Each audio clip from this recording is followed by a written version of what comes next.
Hi everyone, I'm Lady again from Demeterland Indiman Realty. So today, mag-house tour ulit tayo sa isa sa pinakamagandang bahay ng Demeterland.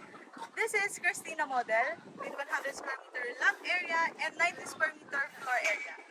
So tara, start na tayo mag-house tour. So first, upon turnover, meron na tayong kitchen fence. So as you can see, modified siya up to 2 meters. So, pasok tayo sa loob. May kita natin dito, fully tiled na ang ating carport area. Ayan. So, upon turnover, meron din ditong abang na CCTV camera. Ayan. So, may abang na rin nila sa akin. And dito, meron na siyang faucet na may water. So, upon turnover, meron na rin tayong water and electricity. And meron rin tayo dito, back door na connected siya sa ating kitchen area sa loob. So, tara, proceed tayo dito sa ating service area. So, as you can see, malawak din ang kanyang service area. Ayan, and connected dito sa ating dirty kitchen. Ayan. So, meron rin na rin yung water. Ayan. So, pwede tayo ditong maging dirty kitchen, laundry area. Ayan. And connected dito sa ating lanay area. Ayan, so connected yan sa ating dining area sa loob. Ayan, so proceed tayo dito sa ating basic landscape. So ayan, pwede nyo itong gawing mini garden or pocket garden. So depende yan sa choice nyo. So pasok tayo sa loob, guys.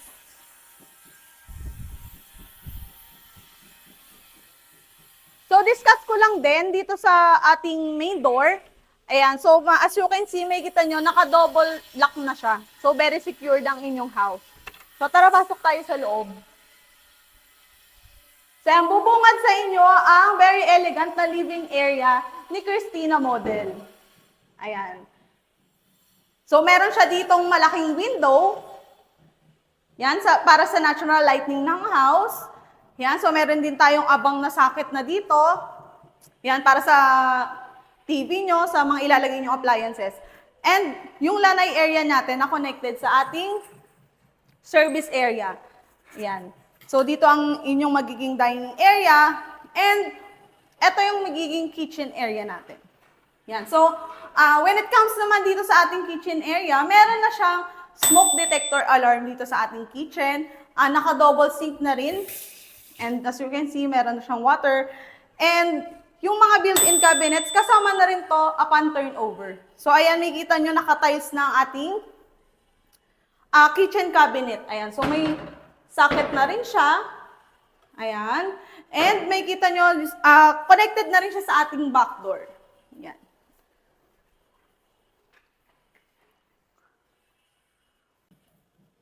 So, proceed naman tayo dito sa ating first toilet and bath.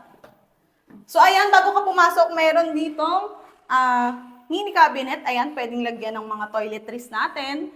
And dito naman sa loob, meron na siyang rain shower. Ayan, may lavatory and may regular bowl. Yan, perfect yan para sa ating mga elder na hindi na pwedeng makaakyat sa ating second floor. So, pagdating naman dito sa ating stairs, yan, naka-tubular na siya and transparent glass. And naka-wooden tiles na rin siya. So, ayan, kung mapapansin nyo, naka-high ceiling na rin ang ating Christina Model. Yan, so perfect lagyan ng chandelier ito. So, si Christina Model pala, meron siyang 3 bedrooms. So, pasukin muna natin ang first bedroom. So, tara.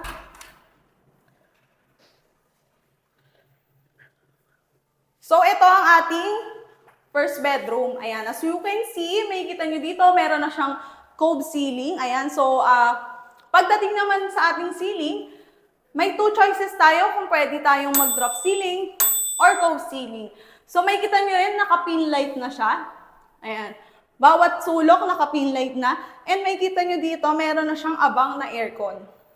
Itong Christina Model, pinamodified ko ni client and nagpaabang na siya dito ng aircon. And as you can see, meron na siyang mga socket. And upon turnover, meron na rin siyang built-in cabinet. So, ayan, kasama na siya sa inyong turnover. So, pasok tayo sa ating second bedroom. Ayan, so kung makikita nyo, maaliwala siyang tignan. Bakit? Kasi yung mga windows natin, naka-sliding window siya para sa natural lighting ng house. And para sa good ventilation din ng house, ayan, kung mapapansin nyo, malaki ang ating window. And bawat room, meron na siyang built-in cabinet. Meron na siyang built-in cabinet, free CCTV cameras, smoke detector alarm, at fire extinguisher. So ayan, kasama na lahat yan upon turnover. And sa mga nagtatanong, available ito through bank and in-house financing. Yan. So, proceed tayo sa ating master's bedroom.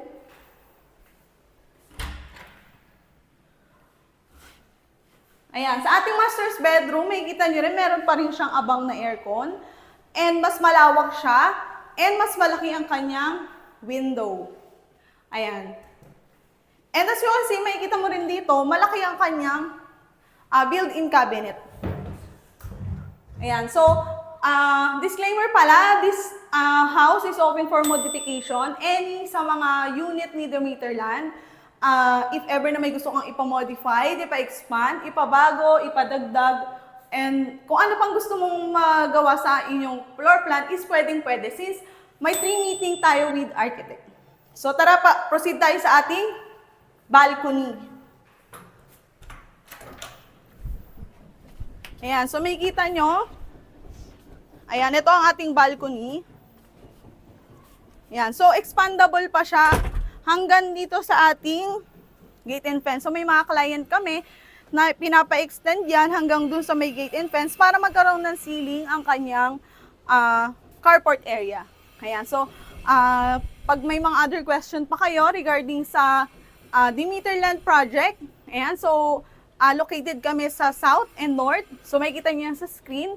Kung may mga target kayo na location, please PM me if interested kayo. And i-follow and like nyo na rin ang aming page, Elegant Home by Ijao. And message me lang direct sa aking FB para ma-assist ko kayo agad. So ayan, thank you!